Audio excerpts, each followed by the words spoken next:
Tonight we're going on a very interesting journey. We're going on a journey through our gastrointestinal tract. Proverbs 14 verse 6 says, "Knowledge is easy to him that understands." So my aim is to give you an understanding of your gastrointestinal tract so you automatically have the knowledge on how to treat it. And there are many sick today through ignorance, not realising the importance of the gastrointestinal tract. It's a long journey. It's 10 metres long, I think in your language that's 10 yards, is that right? And anything that goes into the gastrointestinal tract, as I mentioned last night, is not part of you or me till it gets broken down to tiny little substances and then taken into the gastrointestinal tract. And then it becomes part, or out of the gastrointestinal tract into the blood. Then it becomes part of you and me. In Leviticus 17:11, the Bible says the life of the flesh is in the blood. So it's actually not part of you or me till it gets out of the gut and into the blood. And it's an amazing process, not often understood. So we're going to be starting with the mouth. And the mouth is actually the only part of the whole of the gastrointestinal tract that we have say over. We have say over 5 things. We have say over what goes in. Is it the best organic food prepared in a healthful manner, or is it just fast food, devitalised food? We have say over what goes in. We have say over how long it's in the mouth. Is it chew, chew, swallow, chew, chew, swallow, chew, chew, swallow, or is it chew, chew, chew, chew until it's broken down to a cream, then swallowed? Have you heard the old saying, we should chew our drinks and drink our foods? Meaning, and we say this to our guests, when they have juices, they're to have a mouthful and swish it a bit, chew it a bit, and then swallow it. And that'll warm it a little and let some of the enzymes in the mouth start to break down some of the sugars in there. And we should chew our food until it's almost a cream. My husband does everything fast. He drives very fast, and I don't mind because I like fast. Things happen with Michael, and he also eats a little bit too fast. And so at the mealtime, and I know he's got his mind on a whole lot of things and the food's going down fast, so I just touch his arm and smile. And he looks at me and goes, "Ah." And then he chews. And sometimes when he's finished his meal, he says, "I won, first finished, I won." I said, "No, you lost." That means you didn't chew it properly. Because there's no teeth in the stomach, have you noticed? So the only place we can effectively and efficiently chew is in the mouth. And there are 2 foods that begin their breakdown in the mouth. So let's have a look at... Wrong one. Just bear with me, I'm getting used to this. So we're going to look at the mouth first, and the mouth must be this one. Mouth, yes. So the mouth, 5 things. Number 1, we choose what goes in. We choose how long it's in the mouth. We choose how often it goes in. Is it every half hour? Is it every 2 hours? Or is it just at meal times? Number 4 is we choose how much goes in. Is it 4 platefuls of food or is it 1 reasonable plateful of food? And as you will see, as we go down this gastrointestinal tract, these 5 decisions affect the whole of the way down. And the 5th one is we choose the environment of entry. All controversial issues should not be discussed at the table, because it effectively certainly blocks digestion. Have you ever had bad news in the middle of a meal? You don't feel like the rest of the meal, do you? No, because stress, anxiety blocks the release of our digestive enzymes. Now, what are the 2 foods that are broken down in the mouth? First of all, we'll look at the pH of the mouth, which is alkaline. And as you will see as we go down the gastrointestinal tract, the only part of the whole of the body is acid, is the stomach. So the mouth environment is alkaline. Now we're going to have a look at the enzyme. There's actually 2 that are released in the mouth. And then we're going to have a look at the food. So the enzymes that are released in the mouth, one is released underneath the tongue from the sublingual gland, and it's called lingual lipase. And lingual lipase is the enzyme that breaks down saturated fat. The unsaturated fat, it's broken down further on, but it is the saturated fat is quite unique in that the breakdown begins in the mouth. And we've been spun many myths over the last 30, 40 years, and one is that fat is the enemy. Are you starting to realise that it's not the enemy? One nutritionist said that it's going to take a whole nother generation to get fat phobia out of the brain. No, fat is actually an essential nutrient in the body, and the saturated fat is a remarkable fat because its breakdown begins in the mouth. So it's one of the easiest on digestion. And did you know that there's no proof that saturated fat causes heart disease? Just by the way. So let's define the saturated fat. Butter is a saturated fat, ghee is a saturated fat, shea butter, also palm oil, coconut oil, they're all saturated fats. And in some nuts, there's a part that's saturated fat. In macadamia, there's more saturated fat probably than some other nuts. But the saturated fat, again, is unique because the breakdown begins in the mouth under the action of lingual lipase. The other enzyme that is released in the mouth is a salivary amylase called ptyalin. And ptyalin is the enzyme that breaks down starch. But there is very little ptyalin in the mouth of a baby because all the baby has is milk. Now, the first teeth that a baby gets is 4 at the top and 4 at the bottom, and they're called milk teeth. And they're traditionally called milk teeth because that should be baby's main food is milk.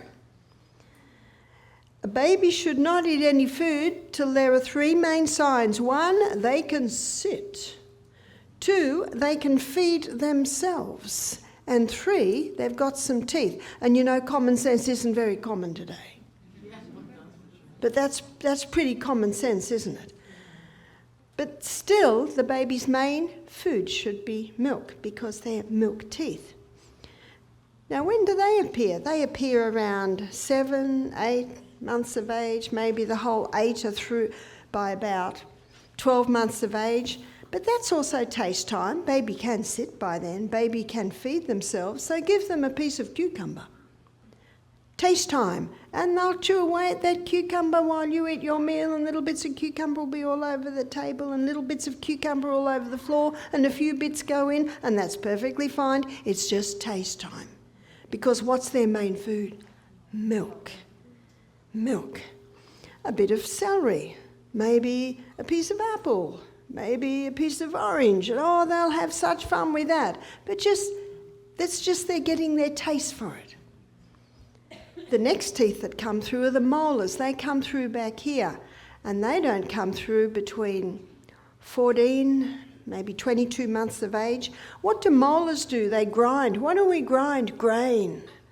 And it's not until those molars are fully through, then the salivary amylase ptyalin is released.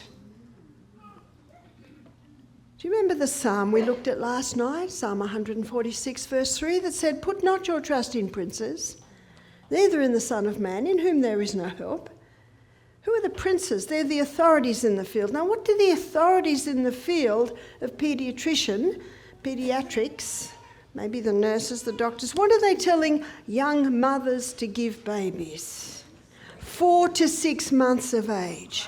Rice cereal. Okay, students, what's rice cereal? Pure starch. Why do they tell them to do that? And the baby can't sit, so the baby lies down. And you know that when a baby is sucking milk, they use their tongue and their top lip. And the first spoon of slop, that's what I call it, that goes into the mouth, the baby goes like that and it pops straight out. Have you noticed? And what does the mother do? Scoop it up and put it back in. I tell you what, don't make any sense to me.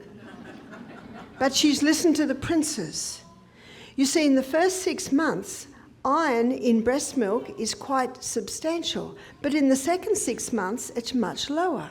So the princes have come to the conclusion that breast milk in the second 6 months of life is not enough. Has God made a mistake? No.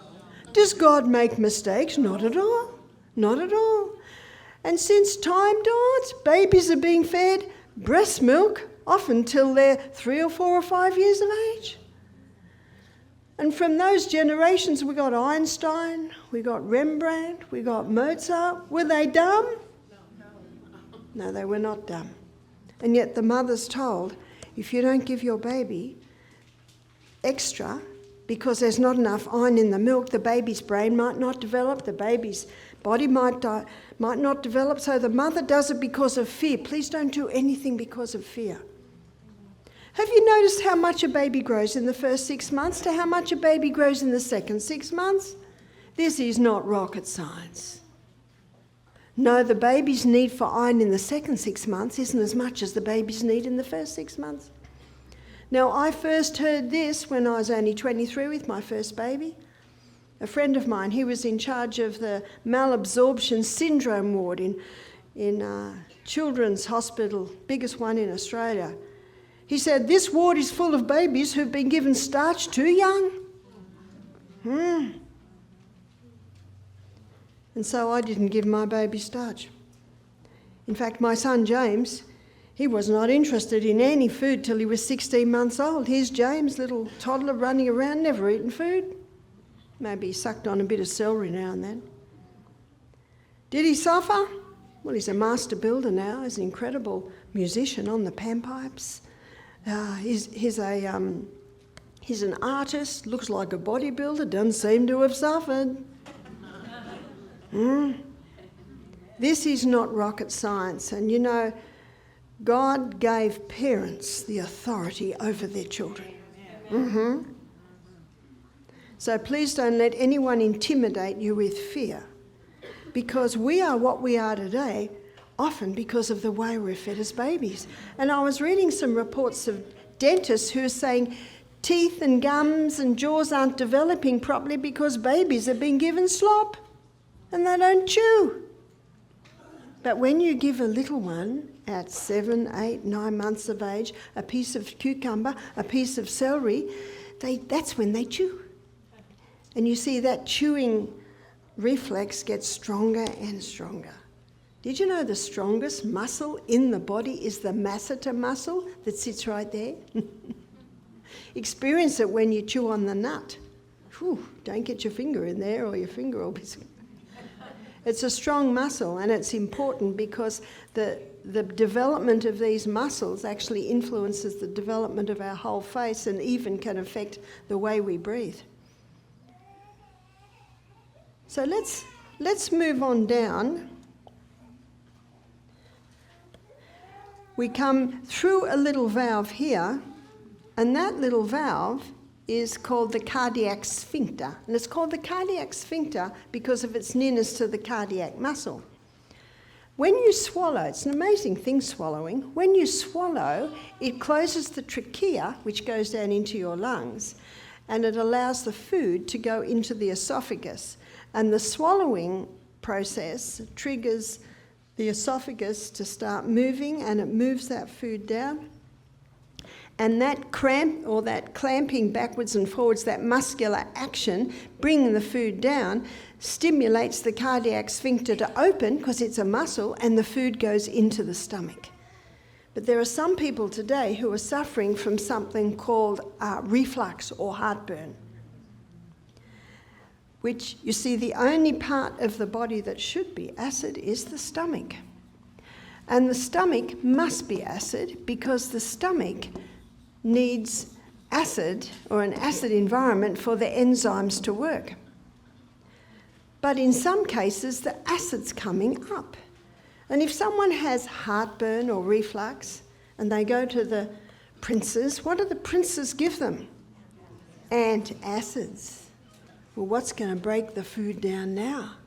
Do you know what that's like doing? The cows keep coming into my garden. So my husband shoots the cow. Stop shooting the cows, just shut the gate. Just shut the gate. Don't shoot the acid, shut the gate. Shut the gate. The problem's not the acid. If someone says, I've got a very acid stomach, I say, congratulations. You must be digesting your food very, very well, because that's what the stomach does. And it needs acid to be able to do that. No, the problem's the gate.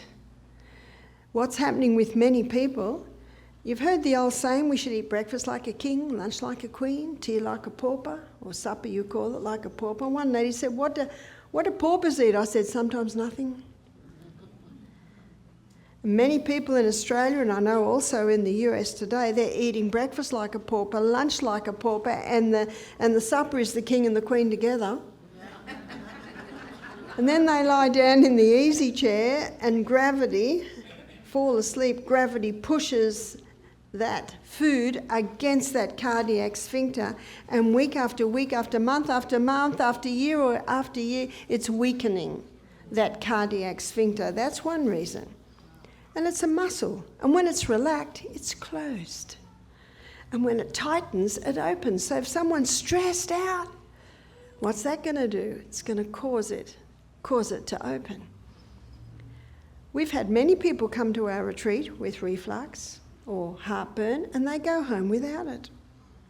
Because we serve breakfast like a king, lunch like a queen, and yes, it's pitiful what we give them at night. But they're not interested because they're well satisfied. And we give them magnesium, because remember, that's a muscle, and magnesium is a muscle relaxant. Now we're moving into the stomach. So I'm going to move on a little bit here because I want to draw the stomach for you. The stomach is lined with folds, and these folds look like this. And these folds are such that when we have a meal in our stomach, they're able to stretch out. But these folds are lined with glands. And 2/3 of these glands release mucus. And that's a thick mucosa lining to protect the stomach lining from what's released down here. And what's released from these parietal glands is hydrochloric acid, and also pepsinogen. And pepsinogen and hydrochloric acid unite, and the union of these two releases pepsin, and pepsin is the enzyme that breaks down protein. Hydrochloric acid, if one drop were to go in your skin, it would burn a hole in your skin.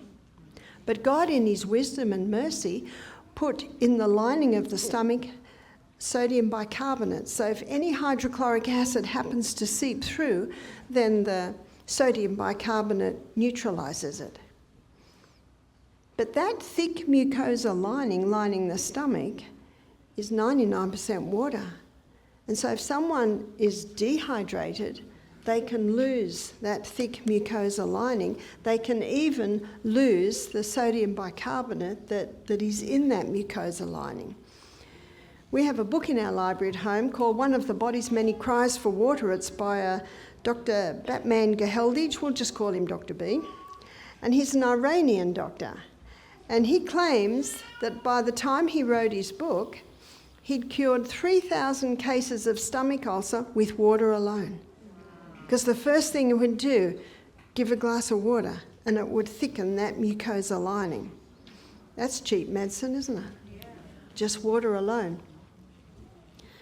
We need water between meals to be able to replace those gastric enzymes. And we need to stop drinking water with the meal, because when we drink water with the meal, it dilutes the pepsinogen and the hydrochloric acid. And if they happen to unite and release some pepsin, that pepsin can only work in a very acid environment. So many people have digestive problems today because they're drinking with their meals, and it's such a habit. It's such an American habit, it's such an Australian habit. In fact, when we go to a restaurant, what's the first thing you're asked? What will you drink? And if you say no thanks, they say, oh, well, we'll just bring you water. Well, we let them, otherwise they don't leave us alone. But when you drink a glass of water half an hour before the meal, what you do is you thicken that mucosal wall, that protective wall on the lining of the stomach. I have never met anyone with too much acid in their stomach, but I've met many people that don't have enough acid. So I'm going to tell you a story. It's a fascinating story. It's about a young man in the late 1700s who sustained a gunshot wound to his stomach. And a Dr. Beaumont was called.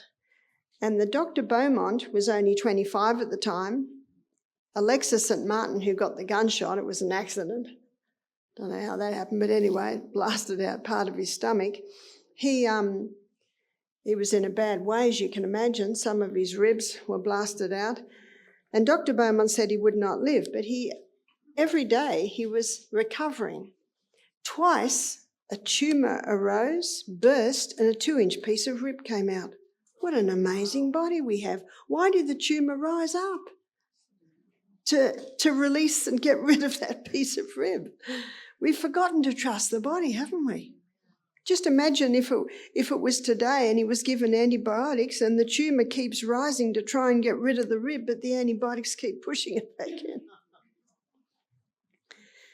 Ever after, though, after he healed, he had a hole in his stomach.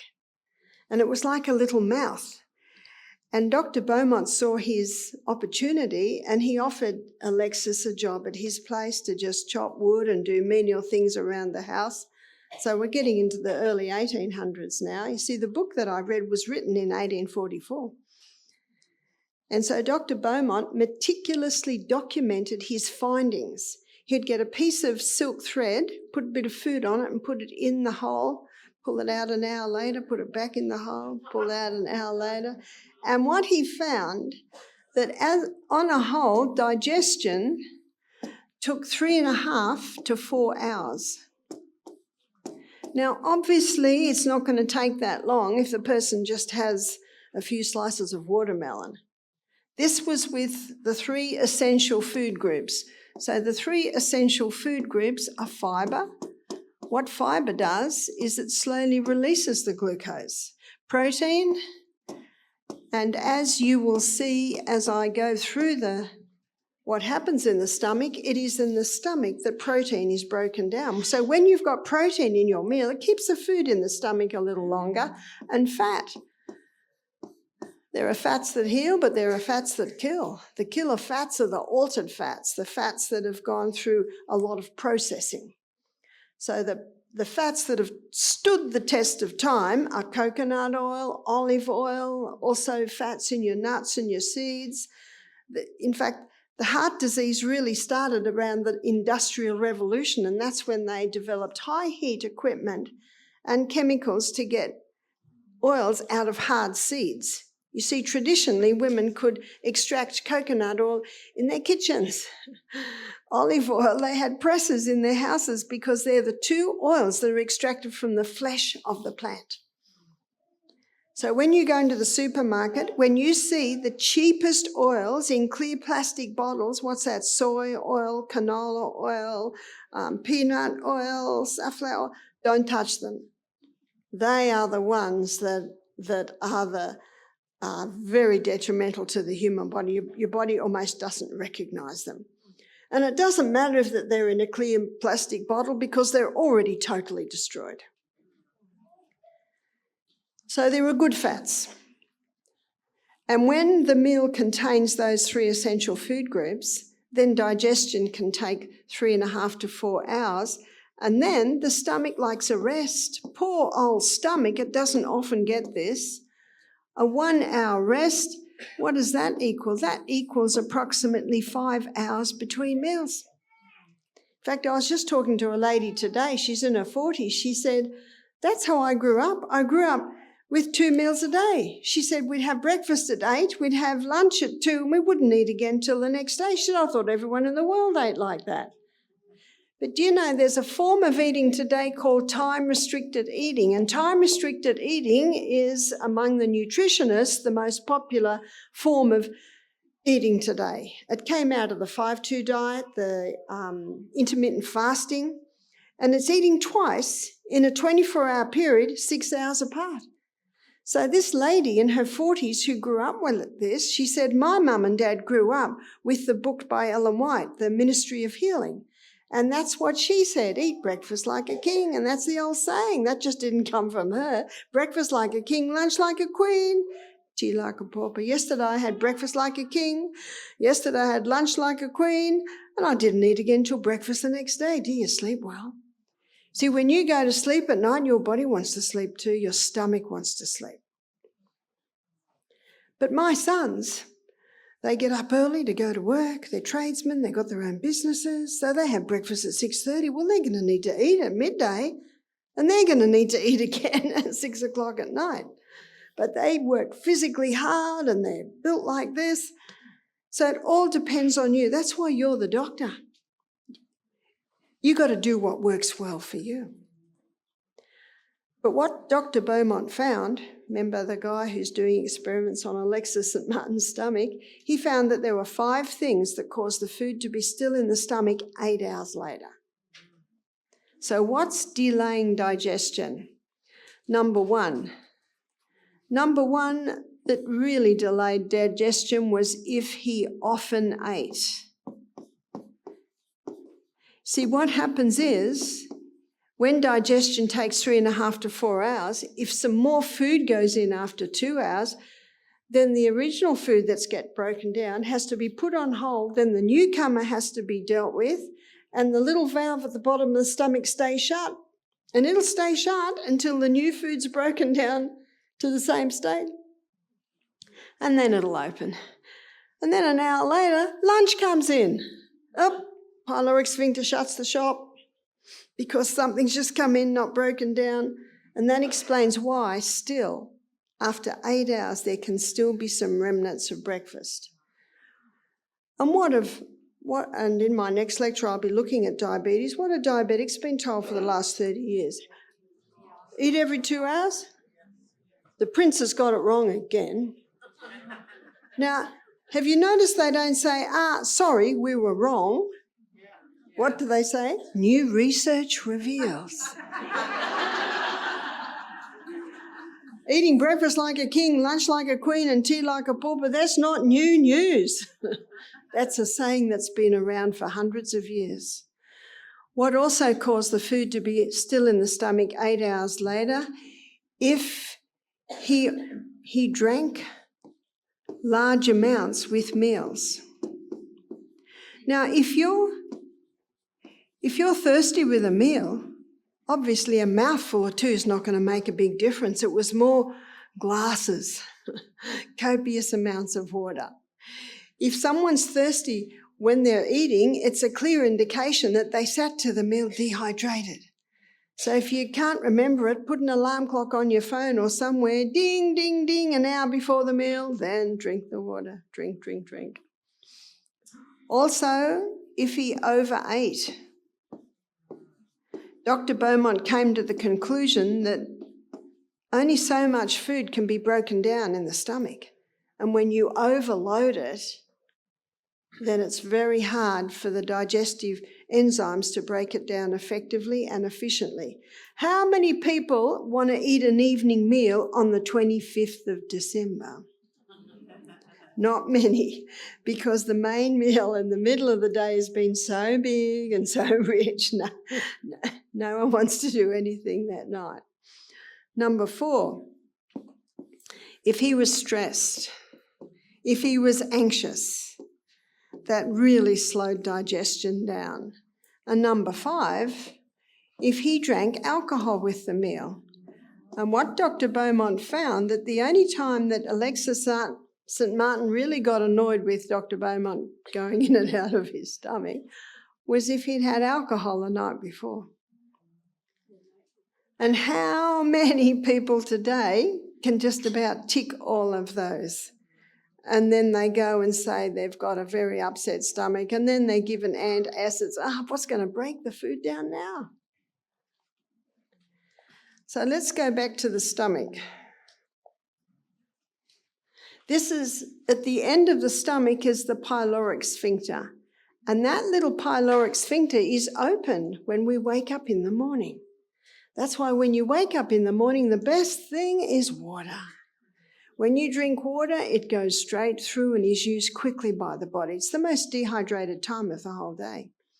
And when you drink, ideally at least 2, maybe even 3 glasses of water before breakfast, you've got a nice thick mucosa on your stomach wall. You know you've got your digestive enzyme ready to go, and you can digest that meal very well.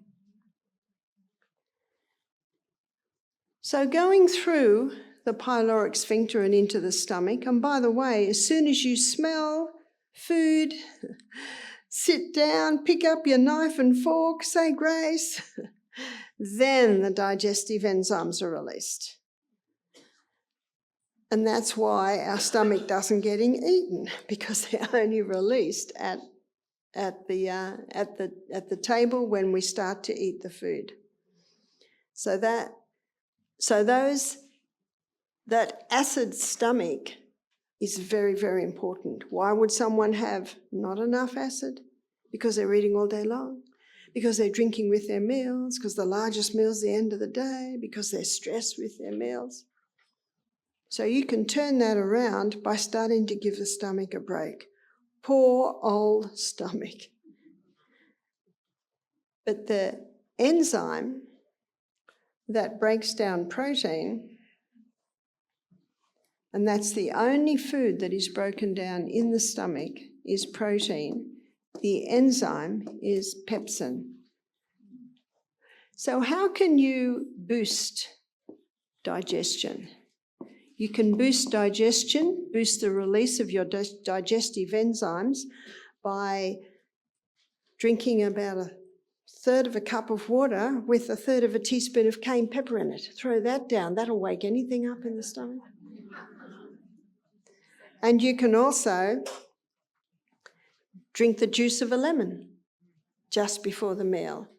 Another way is to drink 1/3 of a cup of hot ginger tea just before the meal, and that will boost hydrochloric acid. The hydrochloric acid is important because hydrochloric acid doesn't just connect with pepsinogen to release pepsin.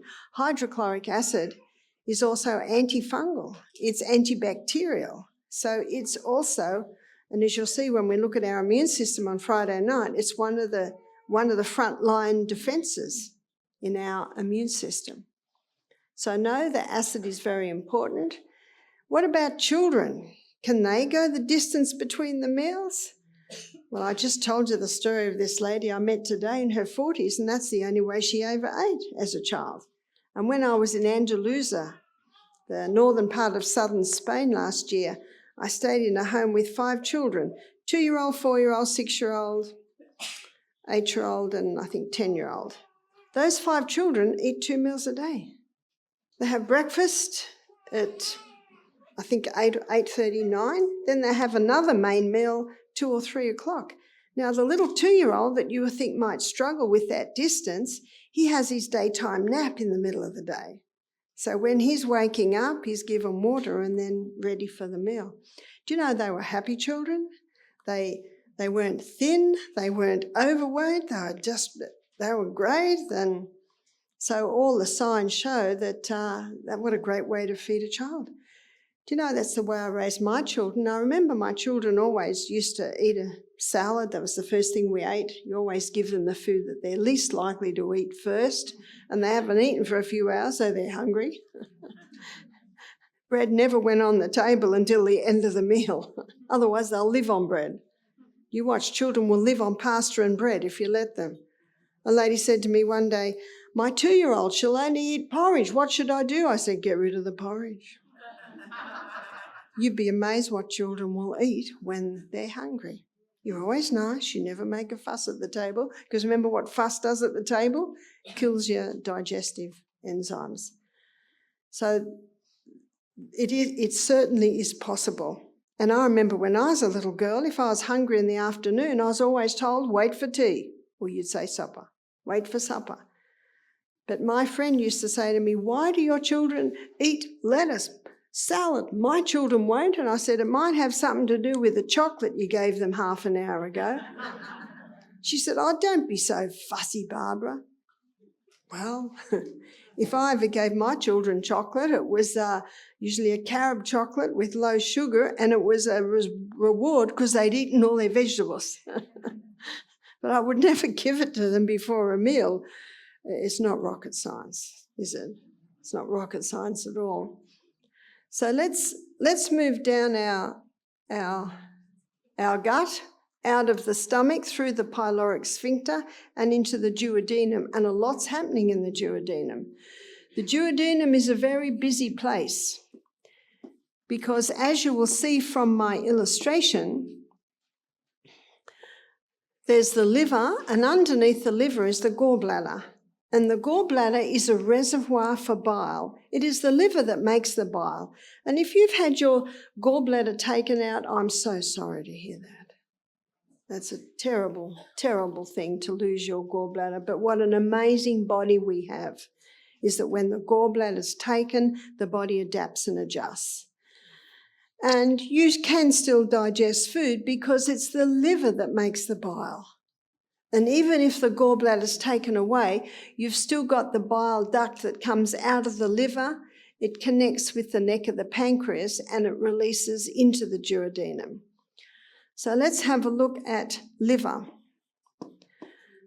Now, in the duodenum, where the liver releases bile, it's an alkaline environment. So we're back to alkaline now. So what the liver releases is bile,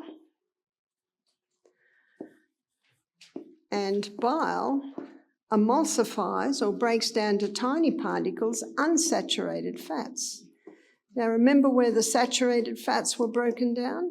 The saturated fats were broken down in the mouth under the action of lingual lipase. But bile from the liver breaks the unsaturated fats down into tiny particles. What's also happening in the duodenum is the pancreas. And the pancreas releases sodium bicarbonate. It releases sodium bicarbonate to ensure that the environment is an alkaline environment. The pancreas also releases digestive enzymes. So let's move over to the next page and see what they are. One of the digestive enzymes is pancreatic lipase. Now, lipase, remember, is the enzyme that breaks down fat.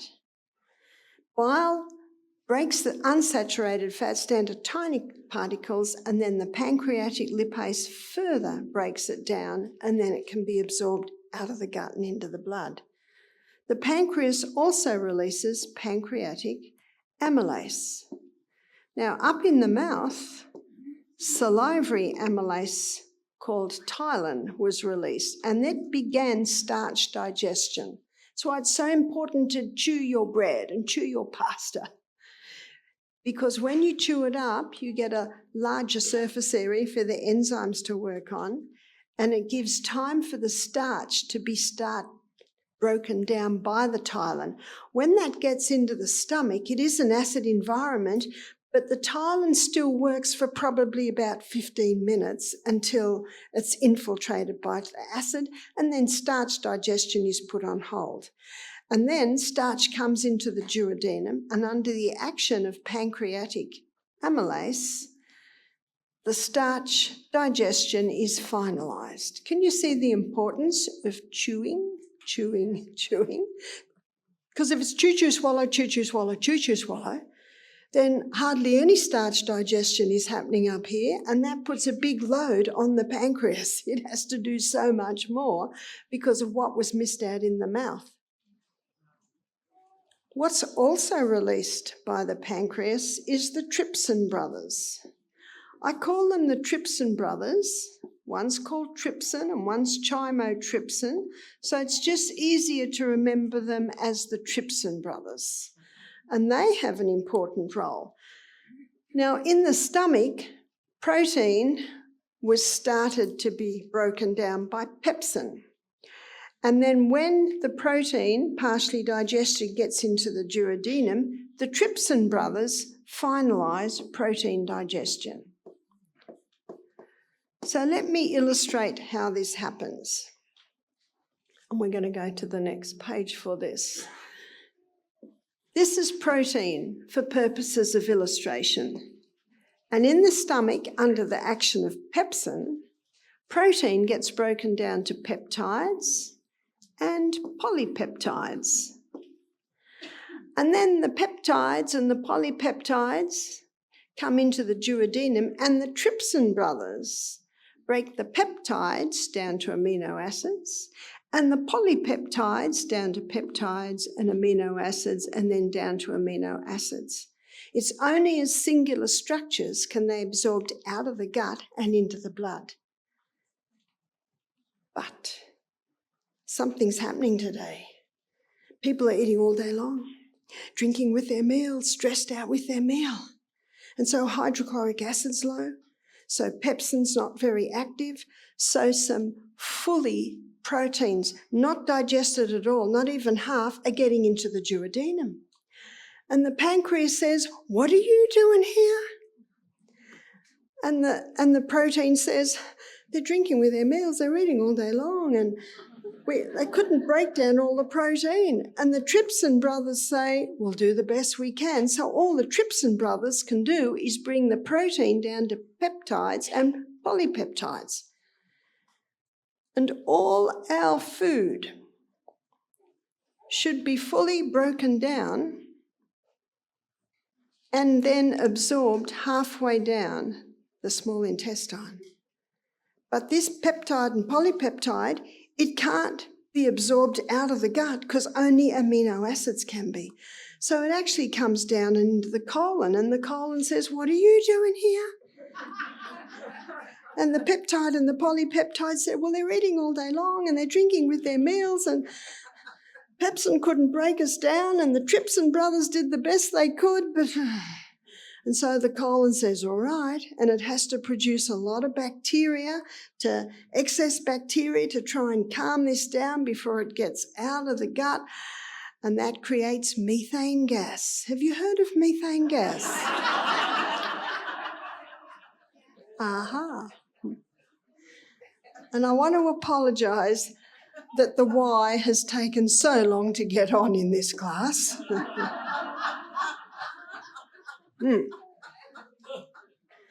There's always a reason. Proverbs 26 verse 2 says, "The curse causeless shall not come." There's a reason. Do you remember what I said? Those 5 choices we make up in the mouth affect all the way down the gastrointestinal tract.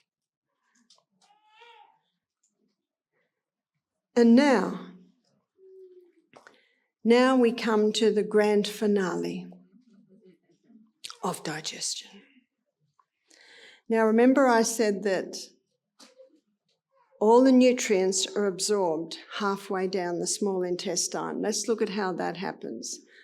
So the small intestine is lined with villi, and up the middle of the villi is a lacteal. And it's in that lacteal that the unsaturated fats are absorbed into. But all through, it's not a very bright red, but that is a red. All through is a capillary network. That's our blood. And remember, anything that goes into the gastrointestinal tract is not part of you or me until it gets broken down and then absorbed out of the gut. Then it becomes part of you or me. Lining the gastrointestinal tract, I thought I got a green. Oops, back to the drawing board. So we want that to be green. green. Lining the gastrointestinal tract is a thick turf wall, and that thick turf wall is made up of Lactobacillus acidophilus and bifidus bacterium. And you may remember from yesterday's class that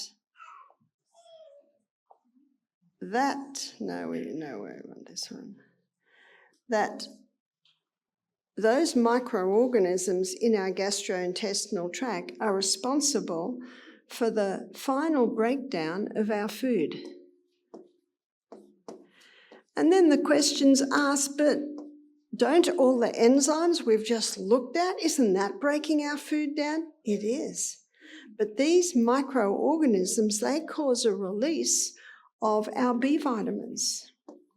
They're our brain vitamins. You may have heard there's much study today on the connection between the gut and the brain.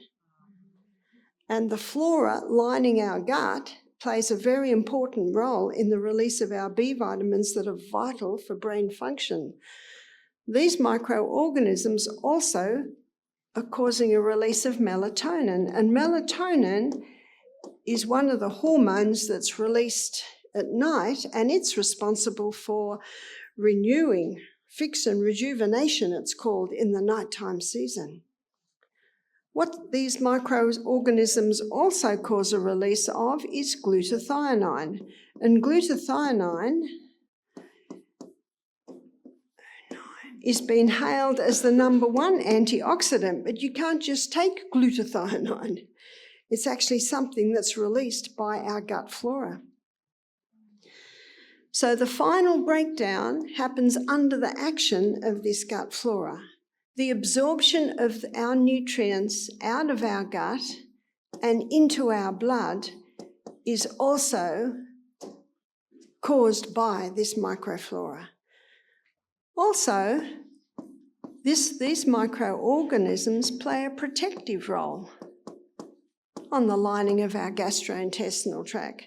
These microorganisms also play a very important role in the nourishment of the cells that line our gastrointestinal tract.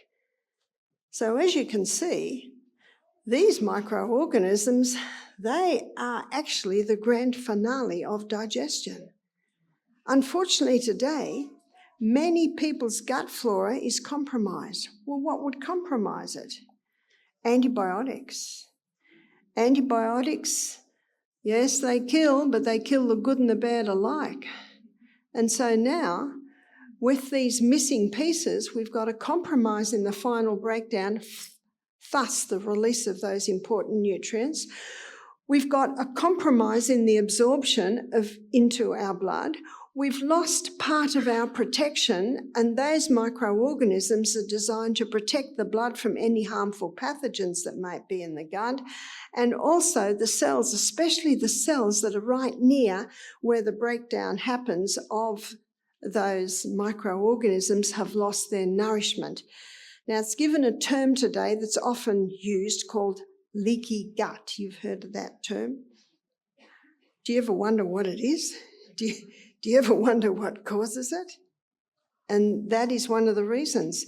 What also causes a breakdown of this gut flora is long-term painkiller use, and also statin drugs. They're your cholesterol-lowering medications.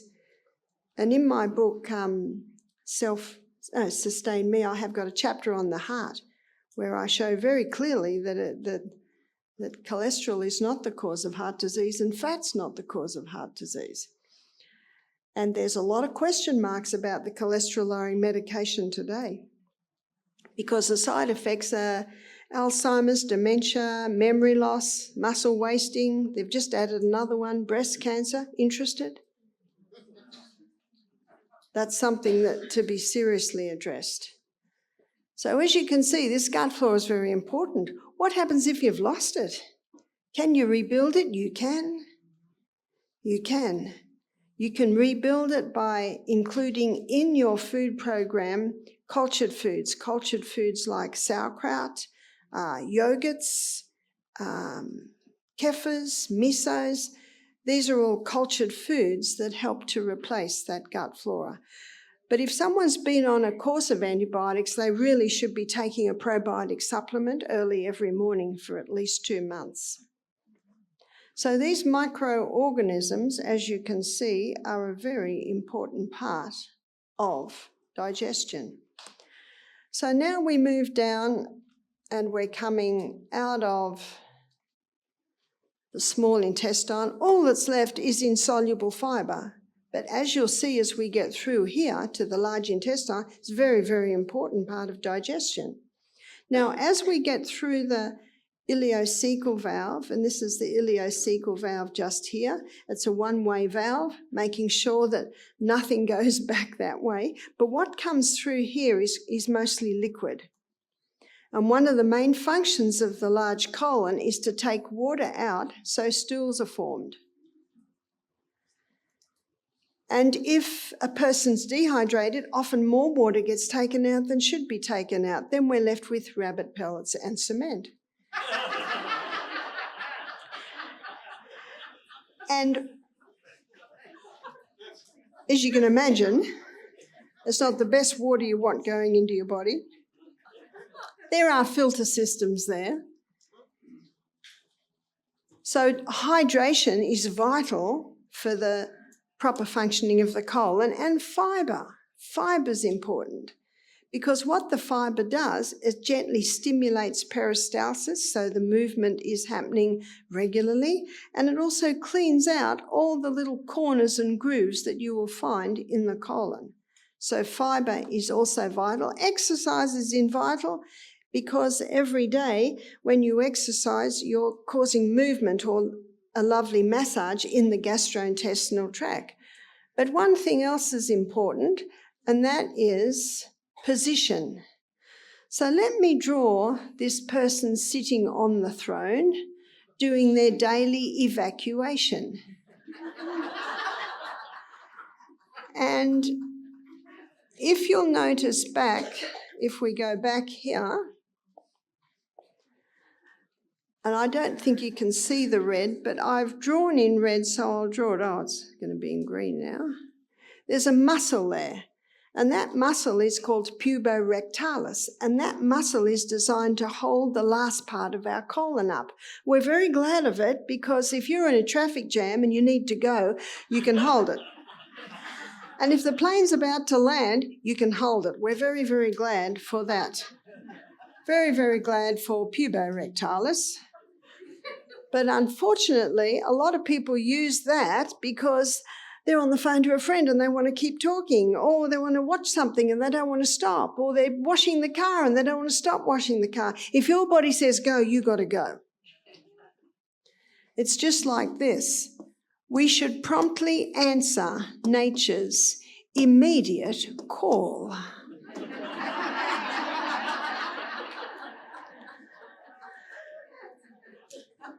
Now, in many countries of the world, especially in Asia's countries, you'll find that many toilets are a hole in the ground. It's all tiled and it's flush and everything, but it's a hole in the ground.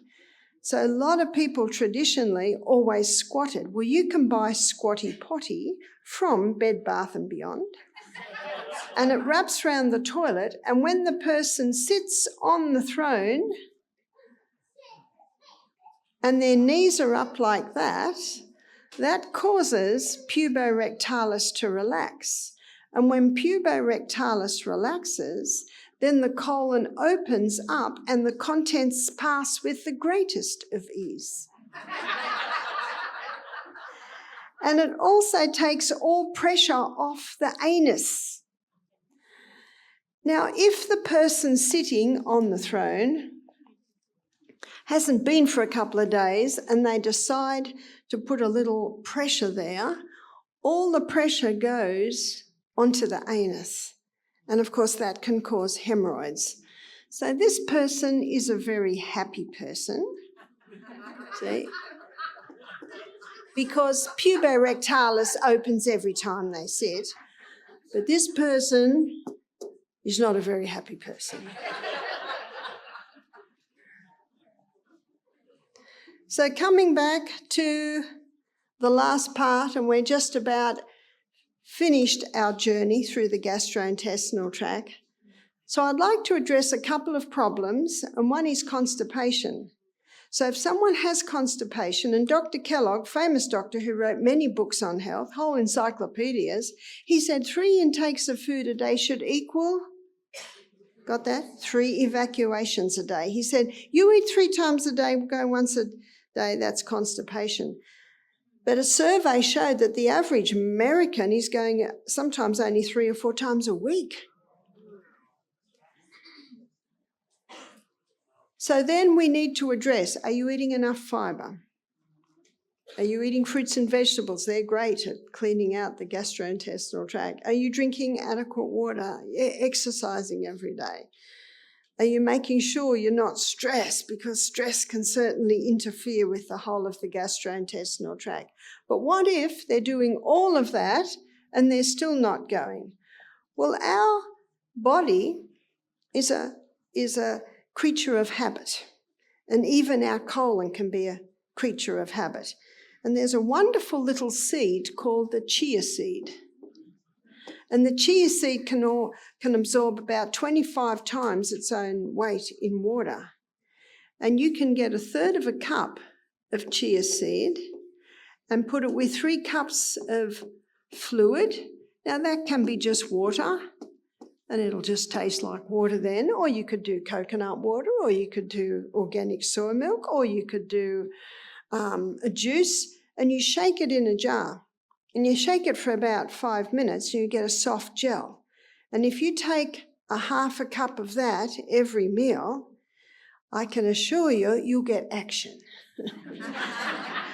But the good news is it won't be violent. On Jacqueline's website, which is OK Be Healthy, because Jacqueline, my PA, has a health food shop, and they sell colon tea. And colon tea contains 3 herbs that gently stimulate peristalsis. And in my book, Sustain Me, there is the recipe for colon tea also. What about if it's the other end of the scale, and that is irritable bowel, Crohn's disease, colitis, gastritis, ulcerative colitis? Now, how many people have been told there is no cure? But if you remember, I was talking about the new cells yesterday, and new cells are remade in the gut every 3 to 5 days. Do you know what that means?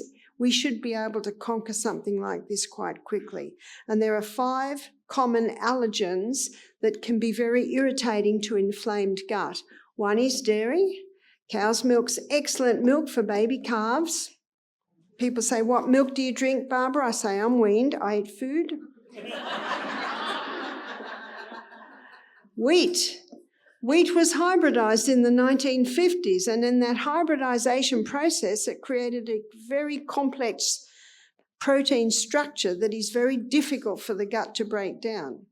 And if someone has an inflamed gut, the wheat can be quite irritating to it. Oats, or you call it oatmeal.